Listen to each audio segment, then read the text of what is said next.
بسم اللہ الرحمن الرحیم۔ السلام علیکم گولڈن اسلامک وظائف کے ویورز، آج ہم امام حسن علیہ السلام کی شہادت کے بارے میں بات کریں گے کہ ان کو زہر کیسے دیا گیا اور کس نے دیا، اور ان کو زندگی میں کتنی بار زہر اور کس کس نے زہر دینے کی کوشش کی، اور ان زہر دینے والوں کا کیا انجام ہوا، اور خاص طور پر جودہ ابن اشد جب امام حسن کو زہر دینے میں کامیاب ہوئی تو معاویہ نے اس کے ساتھ کیا کیا۔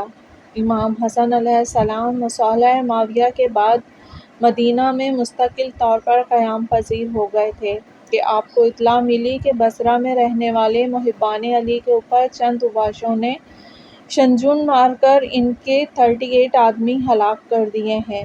امام حسن اس خبر سے متاثر ہو کر بصرہ کے لیے روانہ ہو گئے۔ آپ کے ہمراہ عبداللہ ابن عباس بھی تھے۔ راستے میں بامقام موصلی سعد موصلی جو جناب مختار ابن ابی عبیدہ ثقفی کے چچا تھے، وہاں قیام فرمایا۔ آپ اس کے بعد وہاں سے روانہ ہو کر دمشق سے واپسی پر جب آپ موصل پہنچے تو بااسرار شدید ایک دوسرے شخص کے ہاں مقیم ہو گئے، اور وہ شخص معاویہ کے فریب میں آ چکا تھا اور مال و دولت کی وجہ سے امام حسن کو زہر دینے کا وعدہ کر چکا تھا۔ چنانچہ دوران قیام میں اس نے 3 بار حضرت کو کھانے میں زہر دیا، لیکن آپ بچ گئے۔ امام کے محفوظ رہ جانے سے اس شخص نے معاویہ کو خط لکھا کہ 3 بار زہر دے چکا ہوں مگر امام حسن ہلاک نہیں ہوئے۔ یہ معلوم کر کے معاویہ نے زہر حلال ارسال کیا اور لکھا کہ اگر اس زہر کا ایک قطرہ بھی تو دے سکا تو یقیناً امام حسن ہلاک ہو جائیں گے۔ نامہ بر زہر اور خط لیے ہوئے آ رہا تھا کہ راستے میں ایک درخت کے نیچے کھانا کھا کر لیٹ گیا۔ اس کے پیٹ میں ایسا درد اٹھا کہ وہ برداشت نہ کر سکا۔ ناگہاں ایک بھیڑیا برآمد ہوا اور اسے لے کر رفو چکر ہو گیا۔ اتفاقاً امام حسن علیہ السلام کے ایک ماننے والے کا اس طرف سے گزر ہوا۔ اس نے ناکہ ختم اور زہر سے بھری ہوئی بوتل حاصل کر لی اور امام حسن علیہ السلام کی خدمت میں پیش کیا۔ امام علیہ السلام نے اسے ملاحظہ فرما کر جائے-نماز کے نیچے رکھ لیا۔ حاضرین نے واقعہ دریافت کیا، امام نے نہ بتایا۔ سعد موصلی نے موقع پا کر جائے-نماز کے نیچے سے وہ خط نکال لیا جو معاویہ کی طرف سے امام کے میزبان کے نام سے بھیجا گیا تھا۔ خط پڑھ کر سعد موصلی آگ بگولا ہو گئے اور میزبان سے پوچھا کہ کیا معاملہ ہے یہ؟ اس نے لا علمی ظاہر کی، مگر اس کے عذر کو قبول نہ کیا گیا اور اس کو زد و کوب کی گئی، یہاں تک کہ وہ ہلاک ہو گیا۔ اس کے بعد آپ روانہ ہو گئے۔ مدینہ میں اس وقت مروان بن حکم والی تھا۔ اسے معاویہ کا حکم تھا کہ جس صورت سے ہو سکے امام حسن کو ہلاک کر دو۔ مروان نے ایک رومی دلال جس کا نام اسوینیہ تھا اس کو طلب کیا اور اس سے کہا کہ تو جدہ بنت اشد کے پاس جا کر اس سے میرا یہ پیغام پہنچا دے کہ اگر تو امام حسن کو کسی صورت سے شہید کر دے گی تو میں تجھے معاویہ 1000 دینار سرخ اور 50 خلط مصری عطا کرے گا اور اپنے بیٹے یزید کے ساتھ تیرا عقد کر دے گا، اور اس کے ساتھ ساتھ 100 دینار نقد بھیج دیے۔ دلال نے وعدہ کیا اور جودہ کے پاس جا کر اس سے وعدہ لے لیا۔ امام حسن علیہ السلام اس وقت گھر میں نہ تھے اور بامقام عقیق گئے ہوئے تھے، اس لیے دلالہ کو بات چیت کا اچھا خاصا موقع مل گیا اور وہ جودہ کو راضی کرنے میں کامیاب ہو گئی۔ الغرض مروان نے زہر بھیجا اور جودہ نے امام حسن علیہ السلام کو شہد میں ملا کر دے دیا۔ امام علیہ السلام اسے کھاتے ہی بیمار ہو گئے اور فوراً روضہ رسول صلی اللہ علیہ وآلہ وسلم پر جا کر صحت یاب ہوئے۔ زہر تو آپ نے کھا لیا لیکن جودہ سے بدگمان بھی ہو گئے۔ آپ کو شبہ ہو گیا تھا جس کی بنا پر آپ نے اس کا ہاتھ کا کھانا پینا چھوڑ دیا اور یہ معمول مقرر کر لیا کہ حضرت قاسم کی ماں یا حضرت امام حسین علیہ السلام کے گھر سے کھانا منگوا کر کھانے لگے۔ تھوڑے عرصے کے بعد آپ نے جودہ کے گھر تشریف لے گئے۔ اس نے کہا کہ مولا حوالی مدینے سے بہت عمدہ خرمے آئے ہیں، حکم ہو تو حاضر کروں؟ آپ چونکہ خرمے کو بہت پسند کرتے تھے، فرمایا لے آؤ۔ وہ زہر آلود خرمے لے آئی اور پہچانے ہوئے دانے چھوڑ کر خود ساتھ کھانے لگی۔ امام نے ایک طرف سے کھانا شروع کیا اور وہ دانے کھا گئے جن میں زہر تھا۔ اس کے بعد امام حسین علیہ السلام کے گھر تشریف لائے اور ساری رات تڑپ کر بسر کی۔ صبح کو روضہ رسول پر جا کر دعا مانگی اور صحت یاب ہوئے۔ امام حسن نے بار بار اس قسم کی تکلیف اٹھانے کے بعد اپنے بھائیوں سے تبدیلی آب و ہوا کے لیے موصل جانے کا مشورہ کیا اور موصل کے لیے روانہ ہو گئے۔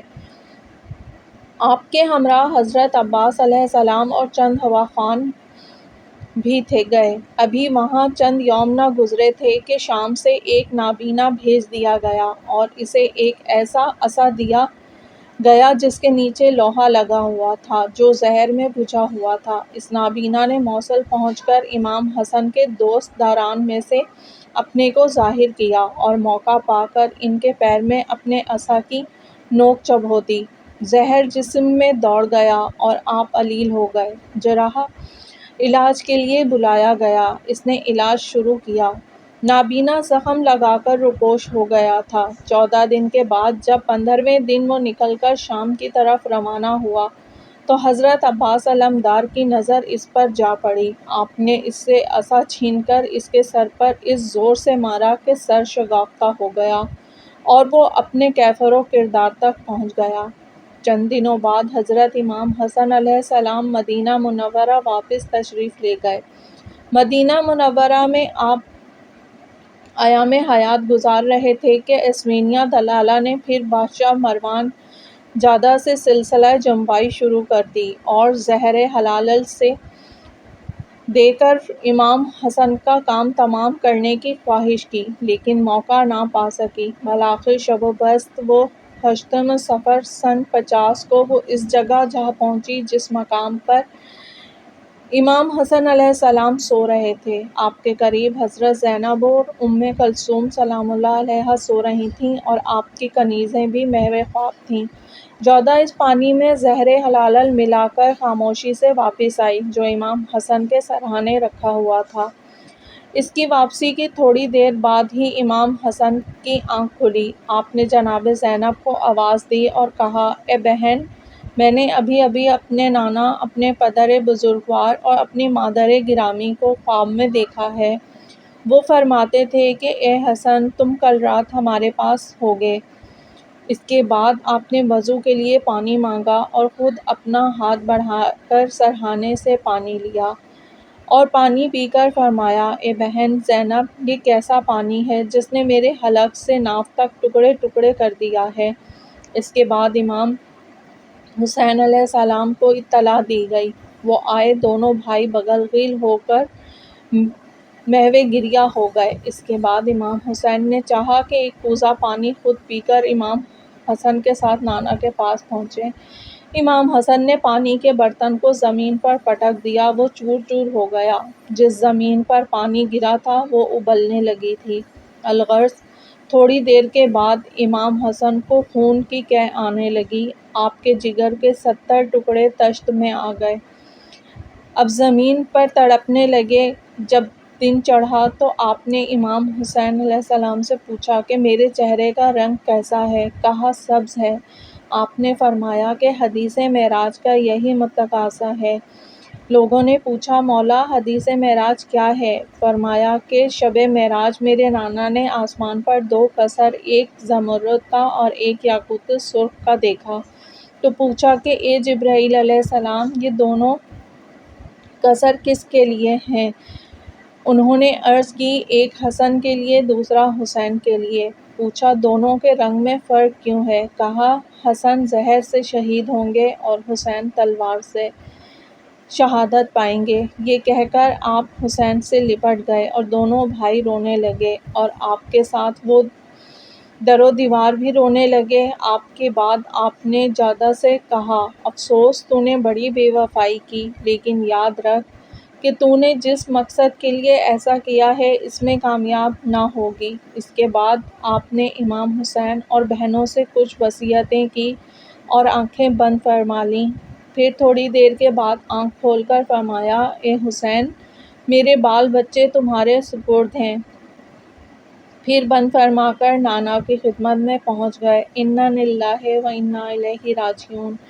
امام حسن علیہ السلام کی شہادت کے فوراً بعد مروان نے جدہ کو اپنے پاس بلا کر 2 عورتوں اور 1 مرد کے ساتھ معاویہ کے پاس بھیج دیا۔ معاویہ نے اسے ہاتھ پاؤں بندھوا کر دریائے نیل میں یہ کہہ کر ڈلوا دیا کہ تو نے جب امام حسن کے ساتھ وفا نہ کی تو یزید کے ساتھ کیا وفا کرے گی۔